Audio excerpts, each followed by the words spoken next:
वल्आक़िबतु लिल्मुत्तक़ीन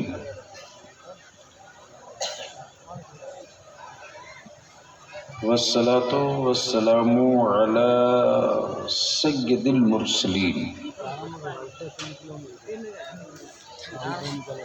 व अला आलिहि व सहबिहि अजमाईन अम्मा बाद। अऊज़ु बिल्लाहि मिनश शैतानिर रजीम बिस्मिल्लाहिर रहमानिर रहीम।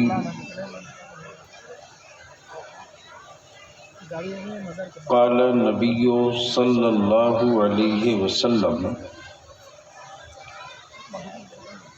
अल उलमा वरसतुल अंबिया। सदक़ रसूलुल्लाह सल्लल्लाहु अलैहि वसल्लम। मुअज़्ज़ज़ उलमाए किराम,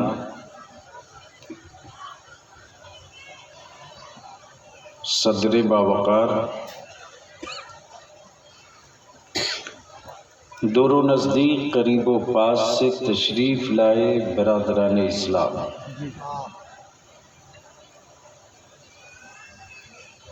उलमा की कसरत, शोरा का अज़दहाम और ईमान वालों के खुलूस के साथ आज के उर्से चहल्लुम की शिरकत ने ये साबित कर दिया है कि सिर्फ पीरों के उर्स में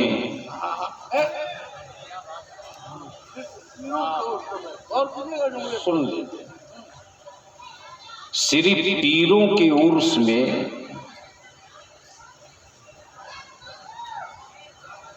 लोग नहीं जाते, बल्कि आलिमों के उर्स में भी वो लोग आते हैं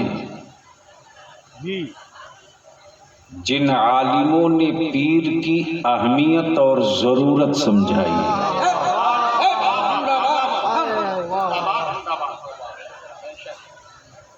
बिलाशुबहा जमात अहले सुन्नत के लिए,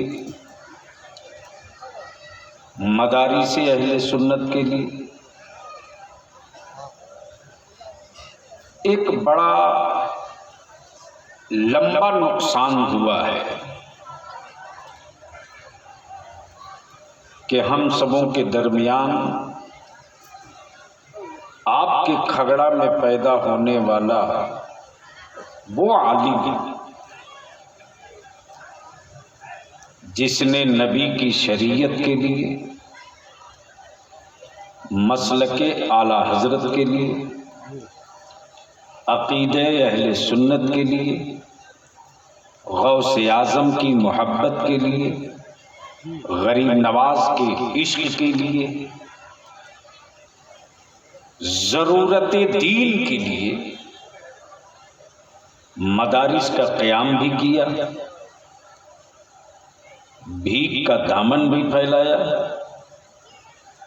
जिस्म पे सीमेंट की बोरी भी उठाई, और जब रुखसत हुआ तो तुम कहो न कहो, जब रुखसत हुआ तो तुम कहो न कहो, रज़ा के गुलशन का हर बुलबुल कहने लगा। क्या कहने लगा?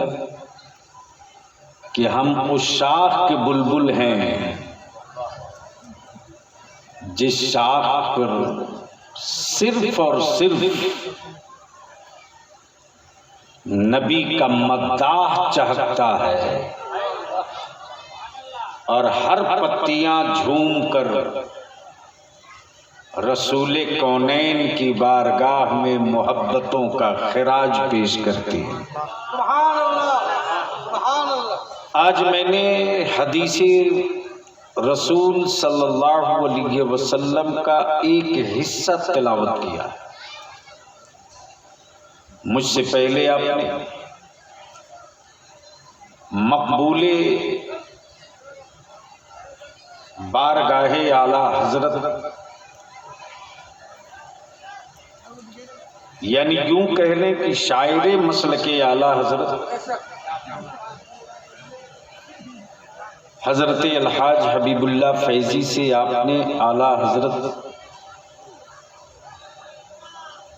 का कलाम समाप्त किया।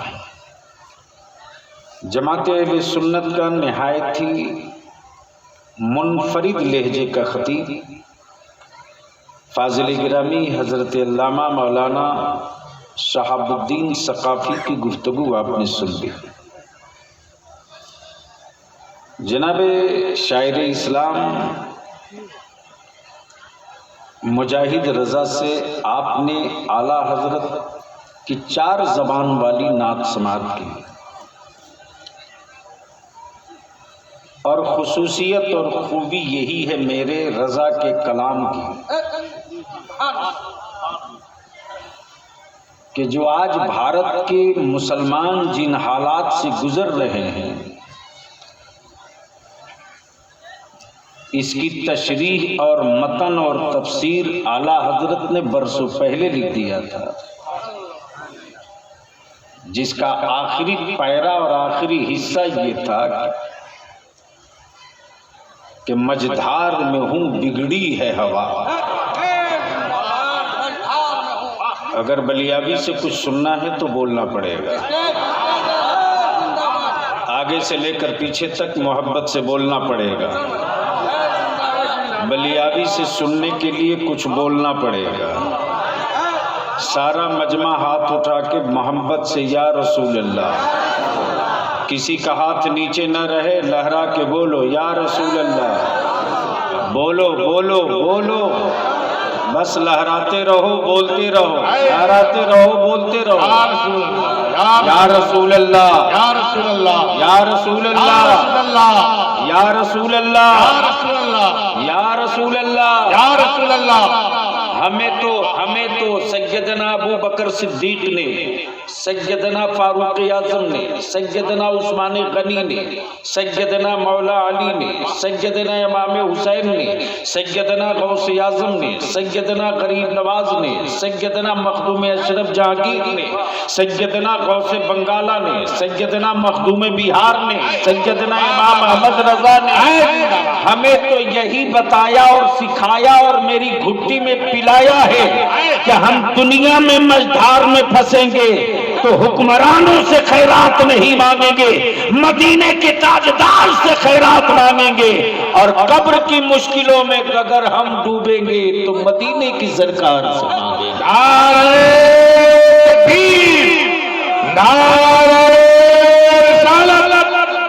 मसलके आला हज़रत और नारे तकबीर, नारे रिसालत। मझधार में हूँ बिगड़ी है हवा, अल्लाह जिंदाबाद जिंदाबाद। मझधार में हूँ बिगड़ी है हवा, या रसूल अल्लाह, मझधार में हूँ बिगड़ी है हवा। अगर सिर्फ इतने से हिस्से पर ये कमल बलियाबी बोले तो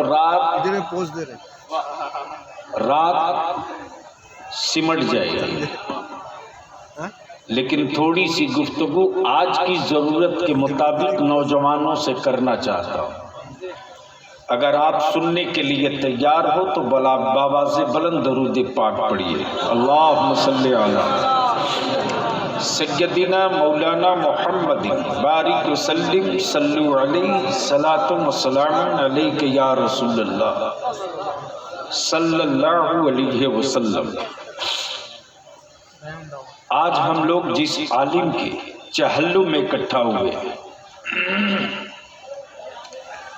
वो मेरा आलिम पीर नहीं था, मुरीद भी नहीं था। तवज्जो चाहूंगा, मुरीद भी नहीं था, पीर भी नहीं था, लेकिन मुरीद था।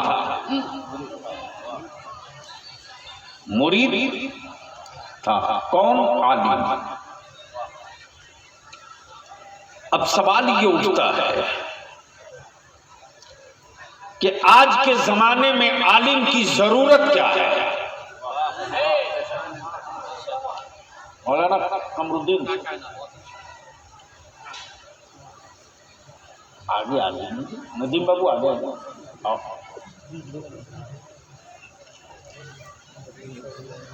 चलिए, आपको लोग देख लेंगे तो हमको कुछ सुन लेंगे।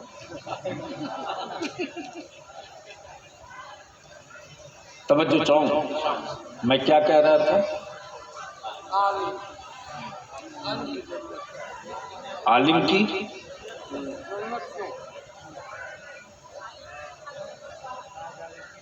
की क्या जरूरत है? अब अगर मेरा हसास और जिम्मेदार स्टेज थोड़ी सी जहन को समेट ले तो इसी एक जुमले पर गुफ्तगू हो जाए कि आलिम की क्या जरूरत है। मोहब्बत से बोल लो, बोल लो, बोल लो। तवज्जो चाहो, अहले इल्म की तवज्जो चाहो। आलिम की क्या जरूरत है? छोटू बैठ जाओ, बैठ जाओ बेटा, बैठ जाओ। आलिम की क्या जरूरत है? अब मैं आपसे पूछूं, इस सर्दी के मौसम में स्वेटर, जैकेट, कंबल की क्या जरूरत है?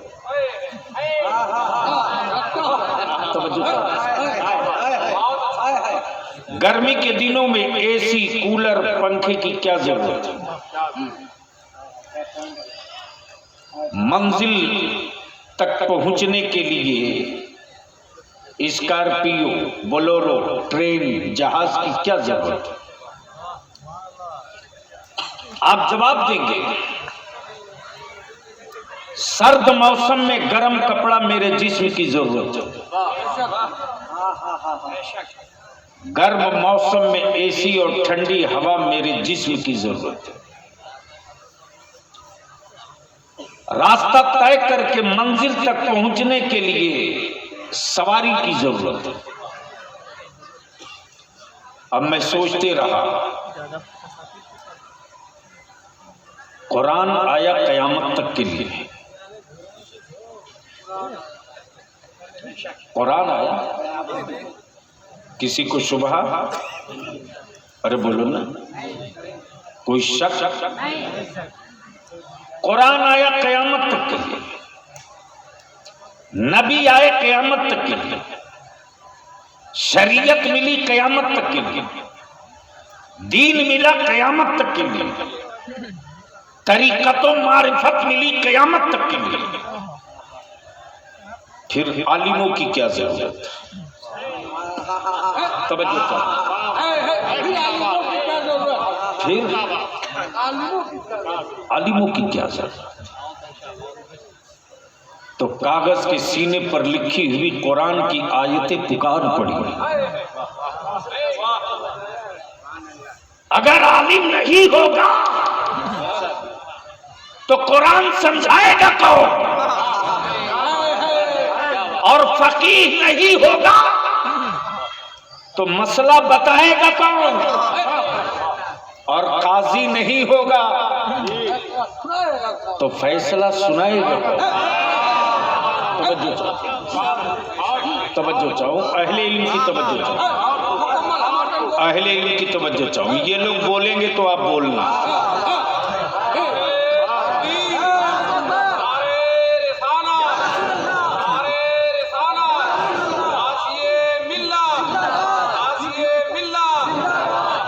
फाजिल गिरामी हजरत अल्लामा महबूब साहब ने हमको फोन किया कि ये हादसा हो चुका।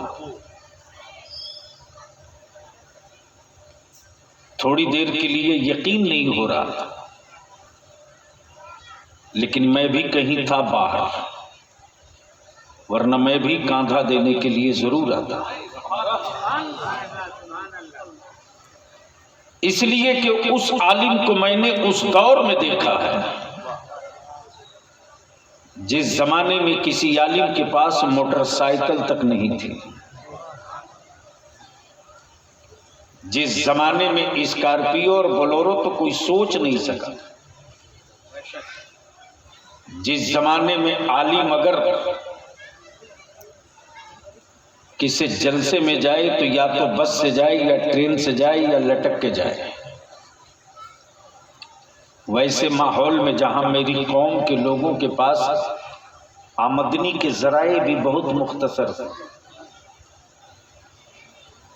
माफ करना, बराबर जमीन काट कर कुआं खोदना सबको आता है, लेकिन पत्थर का कलेजा काट कर पानी निकालना किसी किसी को आता है।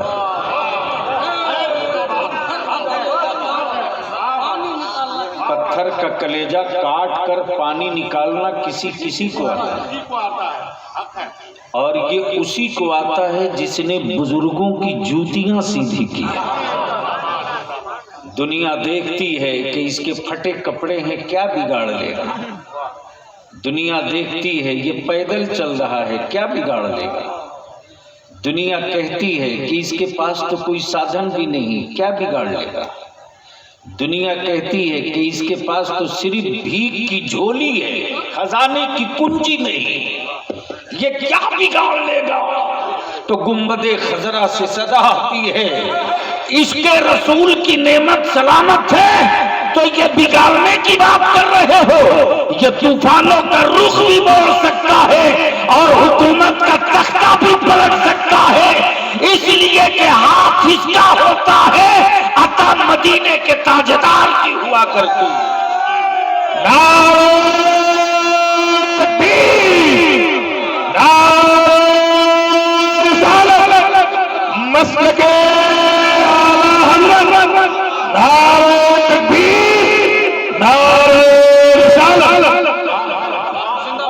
आलिम की क्या जरूरत है, तवज्जो आलिम की क्या जरूरत है, आलिम की क्या जरूरत है। अब अगर कॉलेज स्कूल में पढ़ने वाले हो तो आओ सुनो आलिम की क्या जरूरत है। आओ जरा गौर करो, चाहे प्रोफेसर हो, चाहे डॉक्टर हो, चाहे लेक्चरर हो, सब्जेक्ट अलग अलग है। मेडिकल का प्रोफेसर एग्रीकल्चर की बात नहीं करेगा, खेती का प्रोफेसर हवाई जहाज की बात नहीं करेगा, हवाई जहाज का प्रोफेसर मिट्टी की बात नहीं करेगा, मिट्टी का प्रोफेसर मेडिकल की बात नहीं करेगा। लेकिन आओ जरा सा इस पर थोड़ी एक कदम और आगे बढ़कर बोलो। बता किसी प्रोफेसर को सुनने के लिए सर्द रात में मैं अपना बिस्तर छोड़ के निकली हूं किसी मैदान में, तो बता दो मुझको। बूढ़ा अगर बिस्तर छोड़कर निकला हो तो बता दो मुझको। लेकिन वाह रे आलिम, वाह रे आलिम, तूने यूनिवर्सिटी नहीं, तूने मेज कुर्सी नहीं, तूने एसी नहीं, तूने टूटी चटाई पर 10 साल बिताया है, लेकिन किताब तूने वो पढ़ी है जिस किताब का आज तक कोई माई का लाल जवाब न ला सका है, जिस किताब के मुकाबले में कोई एक जेर जबर के बराबर कोई लफ्ज न लिखा जा सका है। और तूने वो हदीस पढ़ी है जो हदीस अव्वल भी है आखिर भी है, न उससे पहले कोई हदीस थी न उसके बाद। सुभान अल्लाह, क्या बात है, माशाअल्लाह। तवज्जो चाहो, ये कौन सी जगह है? खगड़ा। मौलाना महबूब साहब कहाँ हैं? लग रहा कहीं काम में मसरूफ। अच्छा अच्छा। अभी ये नदीम साहब, ये हज़रत मौलाना कमरुद्दीन साहब निजामी है, ये हज़रत मौलाना नाम भूल गए भैया,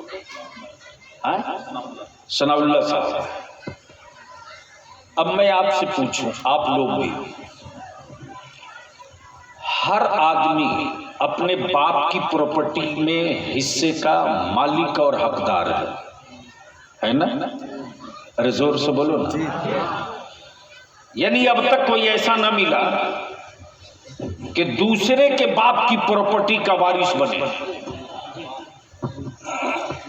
दूसरे के बाप की प्रॉपर्टी का वारिस बने। गोया विरासत बाप से, विरासत बाप से। ये मेरे बाप की छोड़ी हुई विरासत है, हमारे भाइयों का इसमें हिस्सा है। तवज्जो चाहो जी। विरासत बाप से, ये मकान मेरे बाप की विरासत है, ये मार्केट मेरे बाप की विरासत है, ये दुकान मेरे बाप की विरासत है, ये सियासत मेरे बाप की विरासत है, ये हुकूमत मेरे बाप की विरासत है। गोया वारिस होना जरूरी है। अब जरा सा तवज्जो कीजिएगा, आकाई रहमत ने क्या फरमाया? अंबिया के वारिस। सुभान अल्लाह। क्या कहा? वाह, जोर से बोल दो। सुभान अल्लाह। सुनोगे तो बोलना पड़ेगा। ओए जोर से तवज्जो करो। सुभान अंबिया के अल्लाह। वारिस। किसके? अंबिया के वारिस। अंबिया के वारिस कब बोलोगे? किनके वारिस? अंबिया के वारिस। मक्की नहीं, मदनी नहीं, मुत्तलबी नहीं, हाशमी नहीं, कुरैशी नहीं। गोया मेरे पैगंबर ने दीवार तोड़ दिया। सुभान अल्लाह। का वारिस होने के लिए मक्की का होना लाजिम नहीं, वाह, मदनी का होना जरूरी नहीं, हाशमी का होना जरूरी नहीं, कुरैशी का होना जरूरी नहीं। मुल्क कोई हो, शहर कोई हो, वतन कोई हो, कंट्री कोई हो, अगर इल्म के साथ साथ नबी का आशिक है तो वो अंबिया का वारिस है। सुभान अल्लाह। विरासत नबी की, विरासत नबी की, वारिस इमाम आजम, विरासत नबी की, वारिस इमाम शाफी, विरासत नबी की, वारिस इमाम मालिक, विरासत नबी की, वारिस इमाम हम्बल, विरासत नबी की, वारिस गौसे आजम अब्दुल कादिर, विरासत नबी की, वारिस साबिर अलाउद्दीन, विरासत नबी की, वारिस ख्वाजा मोइनुद्दीन, विरासत नबी की, वारिस शाह बरकतुल्लाह, विरासत नबी की, वारिस मोइनुद्दीन, विरासत नबी की, वारिस बरेली का इमाम अहमद रजा। वाह, सुभान अल्लाह। अब बलिया भी को वारिस करना। सुभान अल्लाह। अंबिया का वारिस होगा, वो बिरादरी वाला नहीं होगा, वो बिरादरी वाला नहीं होगा। और जो बिरादरी वाला होगा वो अंबिया का वारिस नहीं होगा। और इसी इसी इसी खौफ से कुफ्र की छातियां फटती है कि भारत में नहीं, पूरी दुनिया में, भारत में नहीं पूरी दुनिया में इस्लाम की अजमतों के तहफ्फुज की चाबी किसी एक जात के पास नहीं रह सकती। अगर आलिम है, अगर आलिम है तो खगड़ा में पैदा होने वाला हदीसुल कादरी आलिम है, तो अंबिया का वारिस हो सकता है। मक्के में पैदा होने वाला अबू जहल नबी का वारिस नहीं हो सकता। नारे तकबीर, नारे रिसालत, मसलक आला हज़रत, उलमाए किराम, नारे तकबीर। माशाअल्लाह, सुभान अल्लाह। लेकिन आपको कौन समझाएगा?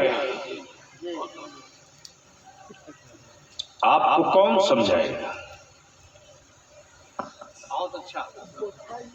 जब ये कौम सिर्फ हड्डी खोर हो जाएगी तो इस कौम की नस्लों का वजूद बचाने के लिए सोचना पड़ेगा। जमीन बेचकर हवेली बनाओ, सर्विस के पैसे से बेटे को मोबाइल खरीद कर आवारा बनाओ, 500 रुपया और 1000 रुपये में 5 साल बेच दो।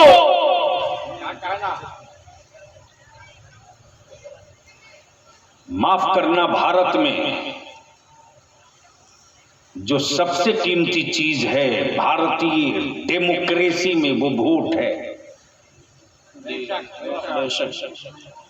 सोने से भी ज्यादा महंगा।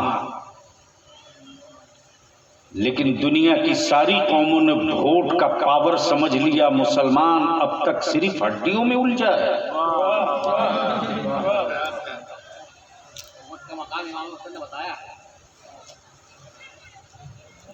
मेरे हुसैन ने तो वोट का वो मकाम बताया है क्या कहना, कि कम संख्या बल में रहकर भी जंग कैसे जीती जाती है, सुभान अल्लाह।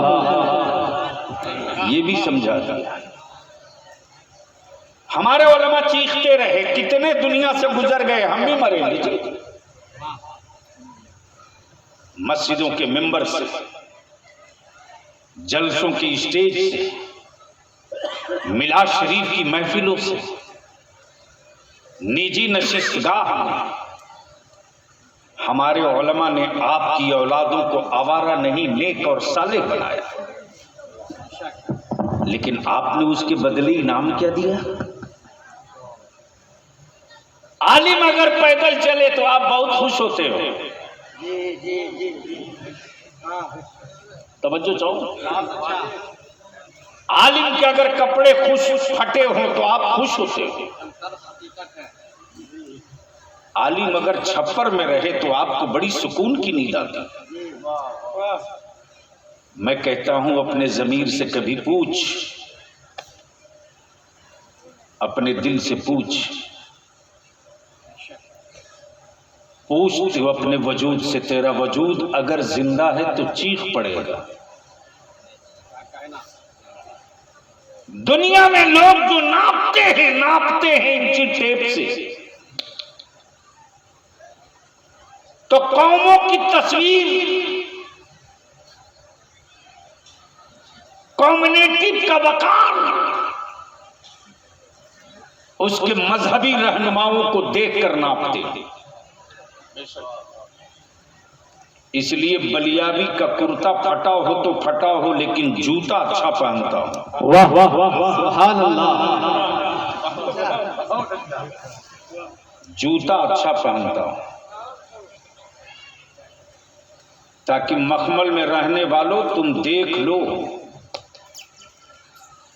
कि तुम्हारे बदन पर उतना कीमती लिबास नहीं है जितना कीमती बलियाबी का जूता। वाह, अरे वाह, सुभान अल्लाह, क्या बात है, माशाअल्लाह।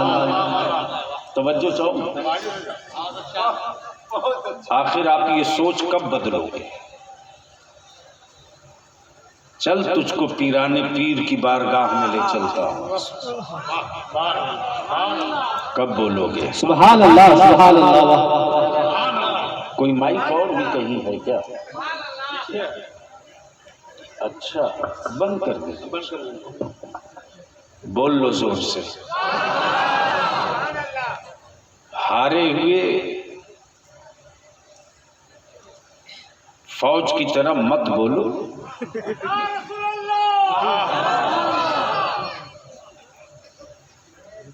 यानी इतना पिटाई के बाद भी एक साथ आवाज नहीं निकल रही है। यहां से लेकर वहां तक एक आवाज होकर बोल दो, या रसूल अल्लाह। तवज्जो चाहूं, मैं क्या कह रहा था याद है?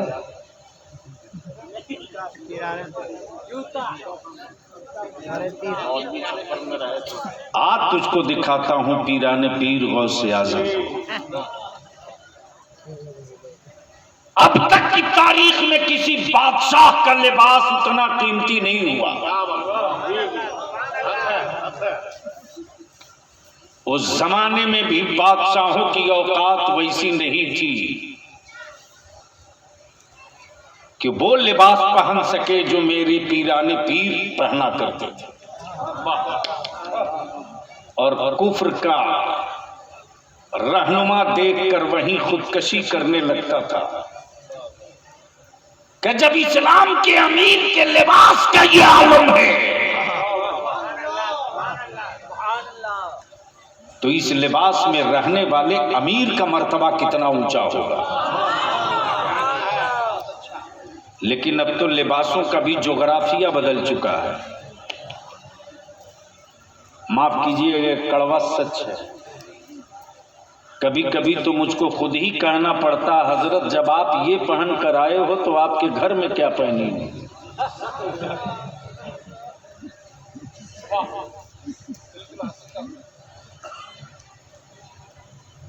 खगड़ा वालों, तुझे नहीं पता रे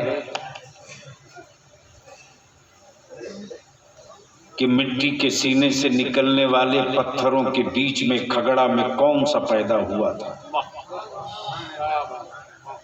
आखिर कौन सी उसमें खूबी थी कि इतने शोरा चले आए। कौन सी खूबी थी कि इतने उलमा चले आए। तो तुम बोलो ना बोलो, तुम बोलो ना बोलो, बरेली के मेरे इमाम इसको मोहब्बत की गलियां बोल पड़ेंगी कि जो मसलको अकीदे का नकीब होकर जिएगा वो छप्पर में रहे कि छत के नीचे रहे,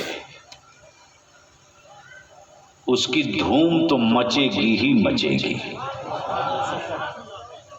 अब सवाल ये उठता है, नबी का वारिस मक्की नहीं, मदनी नहीं, मुत्तलबी नहीं, हाशमी नहीं, कुरैशी नहीं, लेकिन आपको कौन समझाएगा। यहां तो एक प्याली चाय खरीदेगा, एक चाय लेगा और 13 फतवा बक देगा चाय खाने में बैठे बैठे। मुंह से शराब की बदबू आती है और मसला की बात करता है चाय खाने में बैठकर। और वो लोग टोंट करते हैं आलिमों पर, जिसके बाप का निकाह मेरा आलिम पढ़ाया। हाँ, अदारे शरिया की जो तहरीक चली है तो चंद आबादियों में कोहराम भी मचा है, खुशी भी हुई। और अल्लाह का शुक्र है, गया के इलाके में, कुछ औरंगाबाद के मज़ाफात में, कुछ मुजफ्फरपुर के इलाकों में हमारे आलिमों ने सर जोड़ के फैसला कर लिया कि हम उस बारात के दूल्हे का निकाह नहीं पढ़ाएंगे जिस बारात का दूल्हा 3 लाख रुपया एक मोटरसाइकिल पर खरीद कर आया। नहीं पढ़ाएंगे। डीजे और बाजा लेकर कोई मेरे गांव में आवे, हम निकाह नहीं पढ़ाएंगे। सदर सिगरेटी, तुम्हें दम है तो मुझको निकाल दो, हटा दो, मैं निकाह नहीं पढ़ाऊंगा। मेरे आलिम ने हिम्मत करके ऐलान कर दिया, बारात आ गई, का नहीं पढ़ाऊंगा। तो कुछ मोछ वाले थे सदर और सिगरेटी, बोले आपको फिर इजाजत है, चले जाइए। टेलीफोन आ गया मेरे पास, मैंने कहा सिगरेटी साहब, मस्जिद अल्लाह का घर है, तेरे बाप की जागीर नहीं है। मेरे आलिम ने बुराई मिटाने के लिए और अपनी नस्लों को इल्म की तरफ ले जाने के लिए ये तहरीक छेड़ा है, ये तनहा नहीं है। हिम्मत है तो मुसल्ले से खसका दी कि खा दो, हटाना तो दूर की बात है। जिस गांव में ये वाकया हुआ उसके पड़ोस के गांव के सारे मुसलमान जमा हो गए, बोले इस आलिम के पीछे ये पूरी आबादी है। कब बोलोगे? जोर से बोल दो, कब बोलोगे? मैं पूछता हूं, बताओ, पट्टा वाली जमीन लेकर अपनी नस्लों को कब तक जिंदा रखोगे? पट्टे वाली जमीन पर अपनी नस्लों को कब तक महल बनाकर जिंदा रखोगे?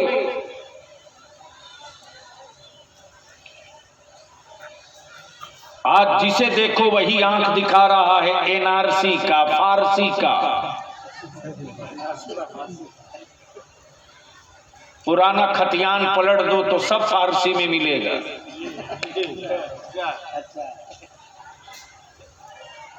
तो जिसके बाप दादा का तैयार किया हुआ खतियान फारसी में हो वो हमसे एनआरसी की बात करते।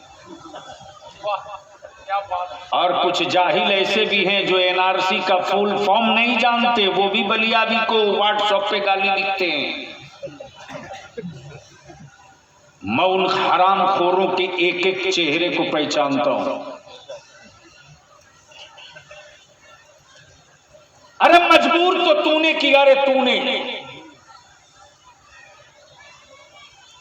मेरी औलादों को कमजोर मेरी कौम ने किया है। मेरे बच्चों के हौसले तुमने तोड़े, तुमने। जबान की आवारगी के लिए तूने मेरी औलादों को, मेरी नस्लों को गुलामी की तरफ ढकेल दिया। अगर तुम शादी ब्याह और खुराफात में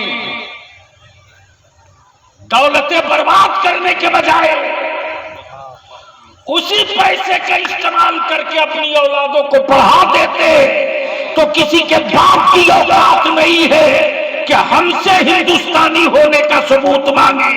मेरी पढ़ी लिखी औलाद है, उसका कॉलर पकड़ करके उसके हिंदुस्तानी होने का सबूत मांगने लगी।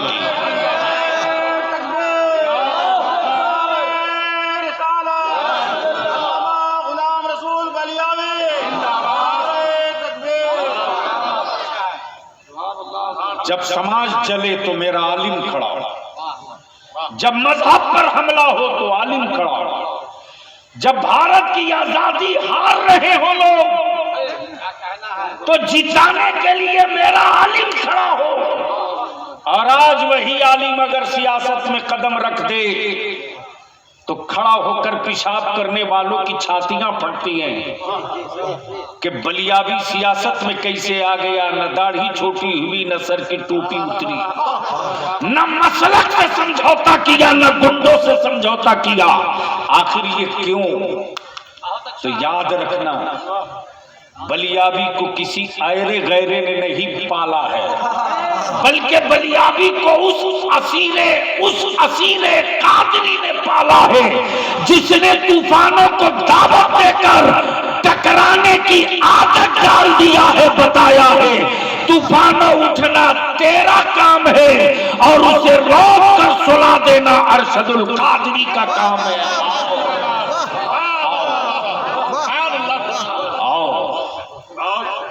एक बाप अगर 2 बेटा 4 बेटा पैदा कर ले तो ऐंठ के चलता है, गरचे चारों बेटा जाहिल पंचर साट रहा।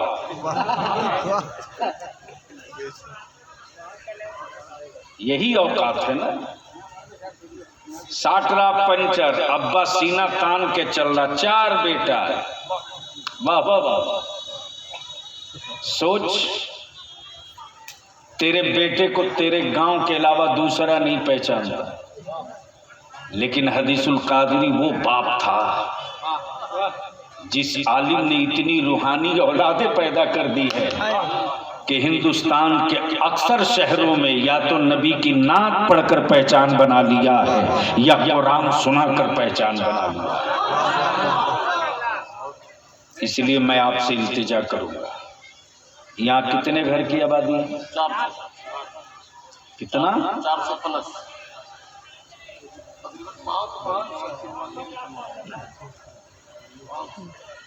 मैं ठीक सुन रहा हूँ?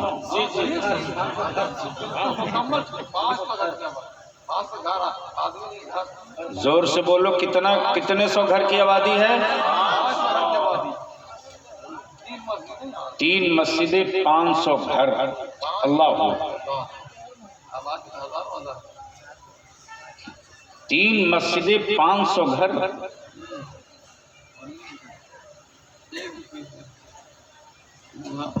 और वैसी आबादी में वो फकीर पैदा ले जो अपनी पीठ पर बोरिया ढोकर रसूलुल्लाह का घर बना।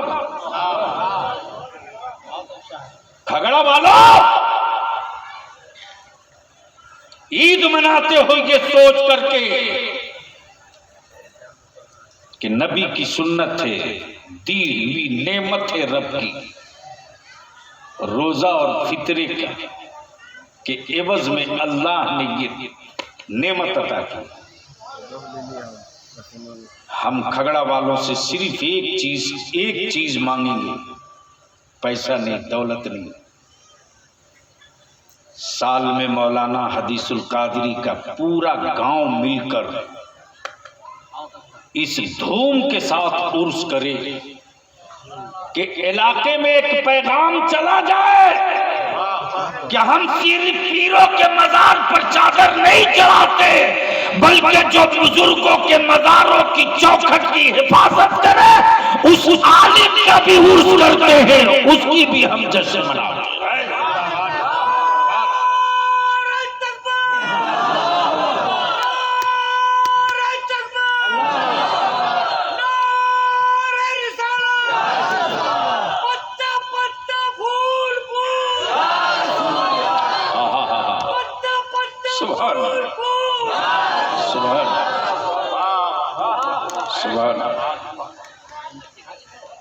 बोलो ये होना चाहिए कि नहीं होना चाहिए? कितने लोग ईमानदारी से खुलूस के साथ दिल बड़ा करके आलिम की मोहब्बत में आहत कर रहे हो कि ये होना चाहिए कि नहीं होना चाहिए? हम ऐसे नहीं मानते, हम ऐसे नहीं मानते। अरे जब सर बचा रहेगा तब ना मोछ खड़ी रहेगी, जब सर ही नहीं रहेगा तो मोछ तेरी कहां बचेगी? बोलो सही है कि गलत?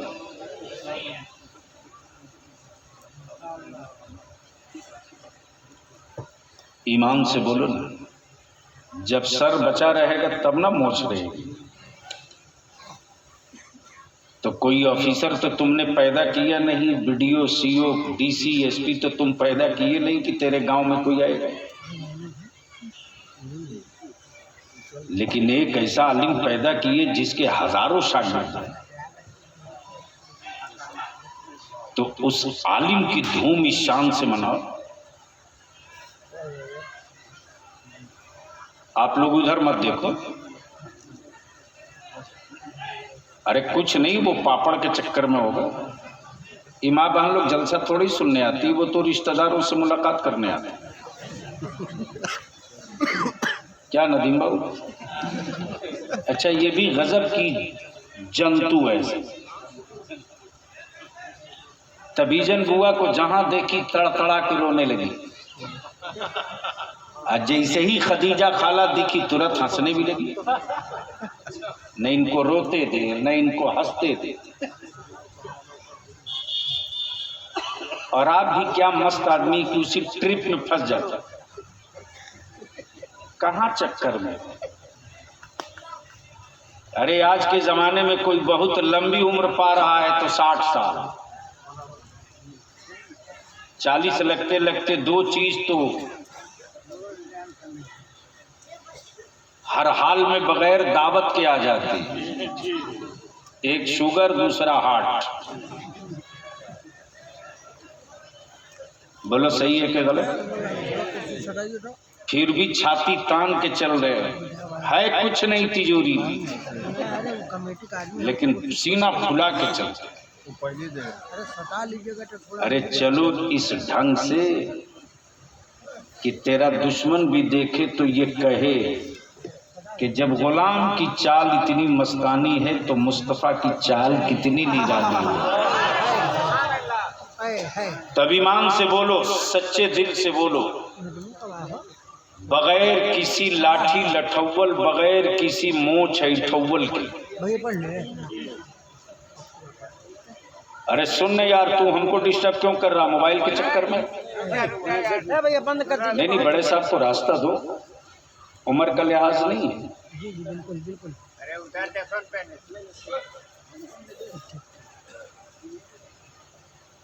हम जानते हैं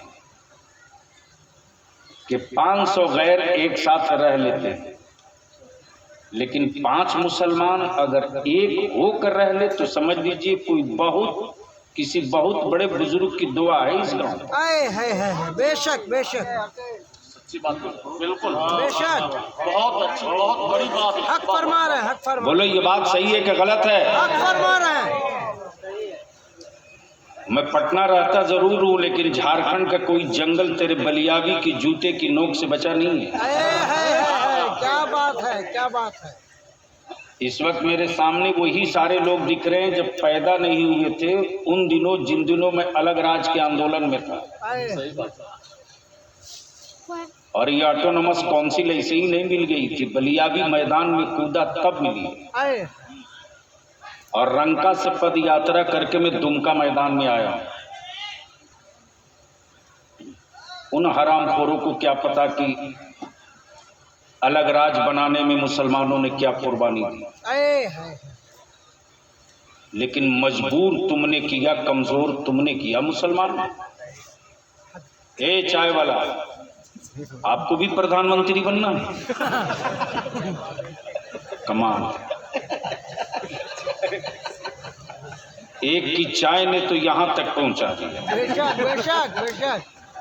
आप कहां पहुंचाओगे भाई, बता दो। अब वो मानेगा थोड़ी नहीं, घूम के दिखाएगा हम ही हैं। वाह, आदमी चालाक लग रहा। तब मुझको बताओ, क्या सब लोग एक होकर के साल में एक प्रोग्राम करोगे? अरे कहिए इंशाल्लाह। नहीं बोल रहे। बोल बोल। अरे बोलो, एक प्रोग्राम होना चाहिए कि नहीं होना चाहिए? होना चाहिए। तो कितने लोग हो, जरा हाथ उठाकर बताओ। हम लोग तो कलकत्ता जाएंगे, फिर बुलाएंगे आपको। उठाए रखो ना, ताकि समझ में आवे कि यहाँ वाले कितने हैं। यहाँ वाले टोटल इतने ही थे। आप इस गलतफहमी में मत रहिएगा जिस गलतफहमी में अल्लामा हदीसुल कादरी थी, यानी बलियावी पटना से, हबीबुल्ला मधुपुर से, मौलाना कमरुद्दीन गिरिडीह से, नदीम फैजी मधुपुर से, कोई बंगाल से, कोई कहाँ से, बांका तक के लोग आए। बांका यहाँ बंगाल से ही लोग हैं। लेकिन कमाल है साहब, अकल भी तो यही है। 3 आदमी बोल रहे कि खगड़ा के लोग रूम से बाहर ना आ सके, और आप दावा ठोकते हो कि मैं जमाने से निपट लूंगा। अरे पहले अपने घर में निपट लो ना। बेशक बेशक। हम आपसे इल्तिजा और गुजारिश करेंगे कि 500 घर की आबादी है। नौजवानों, उस आलिम की याद में एक इजलास करो, और चंदा तबीयत से करो। नजराना किसी शायर मुकर्रिर को मत दो।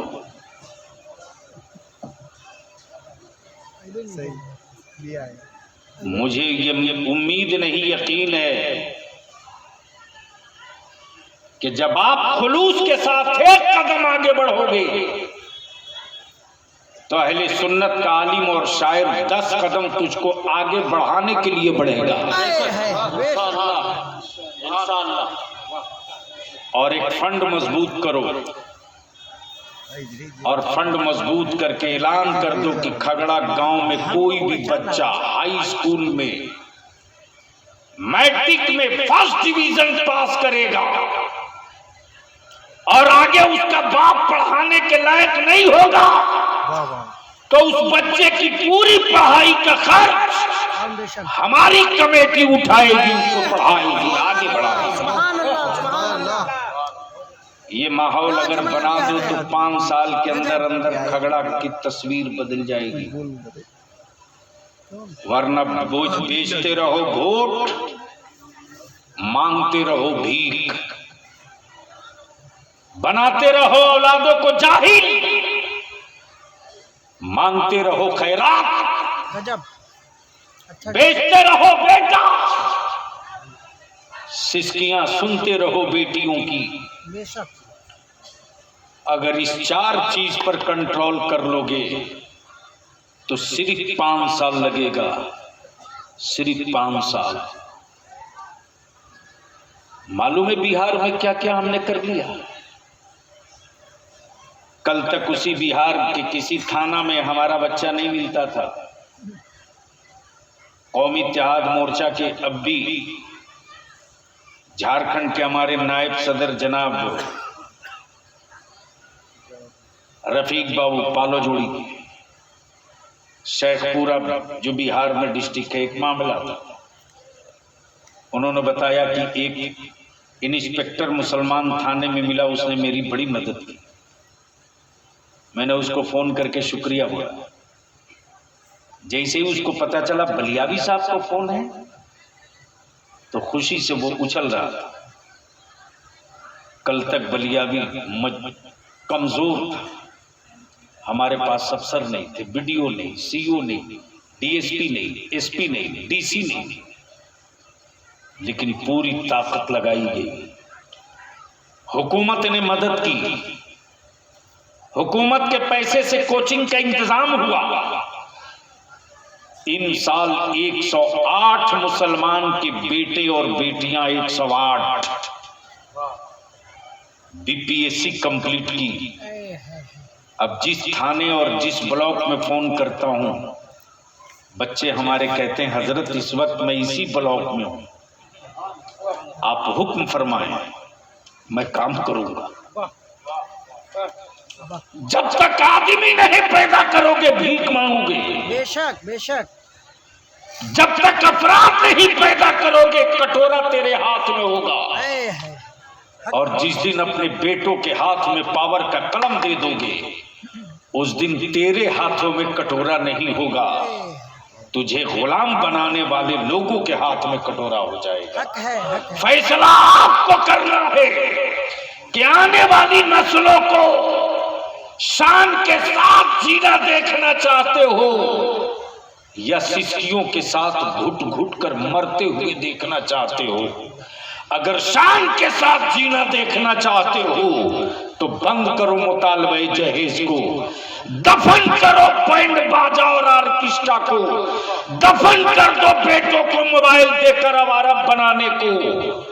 अपनी औलादों के हाथ में पावर का कलम देने के लिए मजदूरी करना पड़े कर लो। मत 3 टाइम खा, 2 टाइम खा, मत पक्का मकान बना, रहने दे छप्पर और टाली में, कोई फर्क नहीं पड़ता है। मत गद्दा और पलंग ढूंढ, उसी खेंदड़ा पर सोए हैं तू भी सो ले, उसी बिस्तर पर सोए हैं तू भी सो ले, लेकिन अपनी औलादों को मजबूर बना के मत जा, अपनी औलादों को अपाहिज बनाकर मत जा, अपनी औलादों के हाथ में भीख का कटोरा देकर मत जा, अपनी औलादों के हाथ में पावर वाला कलम देकर चला जा। अगर पावर का कलम तूने दे दिया, नमक रोटी और चटनी रोटी खाकर, तो अरबाबे हुकूमत के कलेजे को इसी कलम के नोक से बच्चे फाड़ देंगे और कहेंगे मुझको खैरात का टुकड़ा नहीं चाहिए, ये पावर का कलम है, ऑपरेशन करके अपने हिस्से का हक उठा ले जाओ। और ये काम उसी वक्त हो सकता है। हमने तो देखा है, दारू पीकर ट्रक से गिर के मर गया तो शहीद चौक, शहीद चौक इसी झारखंड में 1 2 नहीं 50 जगह दारू पीकर ट्रक से गिरा मर गया शहीद चौक। और हमारे यहाँ एक से एक काली, एक से एक काली, एक से एक मुफ्ती, एक से एक मुफ्ती, एक से एक आलिम, जिसने अपनी जिंदगी की हर सांस अकीदे अहले सुन्नत और मसल के आला हजरत के लिए वक्फ कर दिया। जब वो गुजरा है तो उसके कमरे से 2 पुरानी लुंगी, टूटा हुआ लोटा, फटा हुआ कुर्ता, सिली हुई शेरवानी, बोसीदा टोपी मिली है। आप अंदाजा करो कि जिस कौम ने अपने मजहबी रहनुमाओं का मेयार ये तय किया हो, उस कौम को दुनिया न खरीदे तो फिर कौन खरीदेगा। और जो कौम अपने मजहबी पेशवाओं की इक्तदा और उसको अपना रहनुमा मानकर चल दे, याद रखना अलग अलग नमाज पढ़ोगे तो नमाज का सवाब मिलेगा, और अपने बीच से किसी एक को आगे बढ़ाकर जमात खड़ा कर लोगे तो नमाज का भी सवाब मिलेगा, जमात का भी सवाब मिलेगा। मुसलमान कब तक अलग अलग तू नमाज पढ़ेगा रे? जमाना कहाँ से कहाँ चला गया। सारी कौमों ने अपनी जमात बना ली, जंगल के रहने वालों ने अपनी जमात बना ली, भीख मांगने वालों ने अपनी जमात बना ली, रिक्शा चलाने वालों ने अपनी जमात बना ली, मोटिया और मजदूरी करने वालों ने अपनी जमात बना ली। ईमान वाला बता, जिस पैगंबर ने तुझको जमात के साथ एक इमाम अता किया हो, तुमने अपने इमाम का गला घोटकर जमात को टुकड़े टुकड़े कर दिया, जात के नाम पर बांट दिया, बिरादरी के नाम पर बांट दिया, अमीर और गरीब के नाम पर बांट दिया। अल्लाह के वास्ते ये मेरे उलमा हैं, इनको बिरादरी की रस्सी में मत बांधो, इसको खानदान की रस्सी में मत बांधो, इसे किसी के बेटे की रस्सी में मत बांधो। ये अंबिया का वारिस है, इसे अंबिया का वारिस रहने दो। अगर अंबिया का वारिस मान लोगे तो फिर बिरादरी और खानदान का फर्द नहीं मानोगे, मुस्तफ़ा का वारिस मान लोगे। तब हदीस पाक है कि जिसने आलिम से मुसाफा किया, आका फरमाते उसने मुझसे मुसाफा किया। जो आलिम के साथ बैठा वो मेरे साथ बैठा। इसलिए मेरे अजीज हजरत अल्लामा मौलाना हदीसुल कादरी ने अहले सुन्नत के लिए, मदरसों के लिए, मसाजिद के लिए उस आलिम को मैंने दर दर की खाक छानते देखा है, बिल्डिंग बनाने के लिए पीठ पर सीमेंट की बोरी उठाते देखा है। जिस आलिम ने अपनी जिंदगी के वो निशान छोड़े हैं कि आज उन्हीं छतों के नीचे से हाफिज कुरान भी निकल रहा है, आलिम दीन भी निकल रहा है, मुस्तफ़ा का मद्दाह भी निकल रहा है। तो हम पर, आप पर भी ये लाजिम है कि खानदान से ऊपर उठकर मोच की बात ना करके इंसाफ की बात करके जमाने को बतावे कि जब तुम शराब पीकर ट्रक से गिरने वाले की शहीद चौक मना सकते हो तो मुस्तफ़ा के दीन की तबलीग करने वाले की हम शानदार यादगार बना के दिखा सकते हैं। इसलिए कि हम जीने के लिए नहीं जीते हैं, हम तो सिर्फ मुस्तफ़ा के मदीने के लिए जीते हैं। अल्लाह ताला अमल खैर की तौफीक रफ़ीक अता फरमाए। यार जिंदा सोहबत बाकी, अभी प्रोग्राम ख़त्म नहीं हुआ है, अभी कई तकरीरें बाकी हैं। नदीम फैज़ी साहब भी आ गए हैं, मुजाहिद साहब भी हैं और बहुत सारे शोरा और खुतबा हैं, उनकी भी गुफ्तगू और कलाम सुनेंगे। खुदा हाफिज़, अस्सलाम वालेकुम।